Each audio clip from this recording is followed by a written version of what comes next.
নমস্কার বন্ধুরা, বাড়িতে ধোসা বানালাম। ধোসা বানানোর জন্য আগের দিন রাত্রেবেলায় 1 কাপ বিউলির ডাল, 3 কাপ আতপ চাল ভিজিয়ে রেখেছিলাম।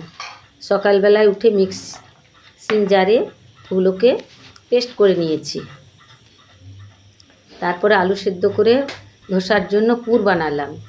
পেঁয়াজ কুচি, লঙ্কা কুচি, ভাজা মশলা এ সমস্ত দিয়ে নুন আর ধোসার চাটনি, নারকেল আর বাদাম দিয়ে চাটনি বানিয়েছি। শুকনো খোলায় বাদাম ভেজে আর নারকেল কুড়ে, ধনে পাতা, কারি পাতা দিয়ে চাটনি বানালাম।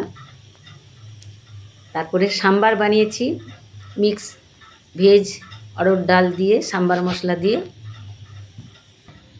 সাম্বার বানালাম। তারপরে এই যে দেখুন কিভাবে ধোসাগুলো তৈরি করছি দেখালাম। বেশ সুন্দর হয়েছিল ধোসাগুলি, বেশ মচমচে, বেশ ভালো দোকানের মতন হয়েছিল। কীভাবে বানাচ্ছি আপনারা দেখুন, এইভাবে আপনারাও বাড়িতে বানাবেন, খুব সুন্দর হবে। খেতেও দারুণ টেস্টি হয়েছিল।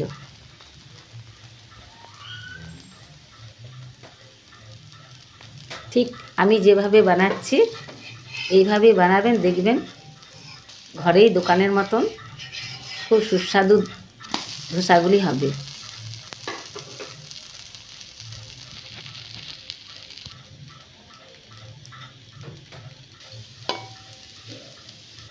প্রতিটি ধোসার মধ্যে এরকম আলুর পুর দিয়েছি, সাম্বার আর বাদাম নারকেলের চাটনি দিয়ে পরিবেশন করেছি। খেতে দারুণ হয়েছিল, খুবই সুস্বাদু। আপনারা নিজেদের স্বাদ অনুযায়ী ঝাল দেবেন, দোকানের তো ঝাল বেশি হয়। বাড়িতে করলে নিজেদের রুচি অনুযায়ী, পছন্দ অনুযায়ী করে খেতে পারবেন, খুব ভালো লাগবে।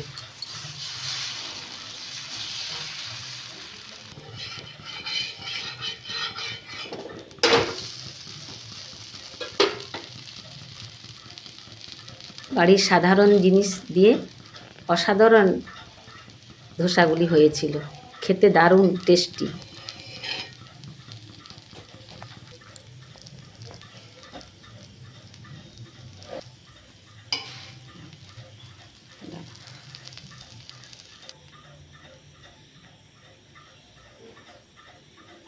গরম গরম সার্ভ করলাম, খুব সুন্দর।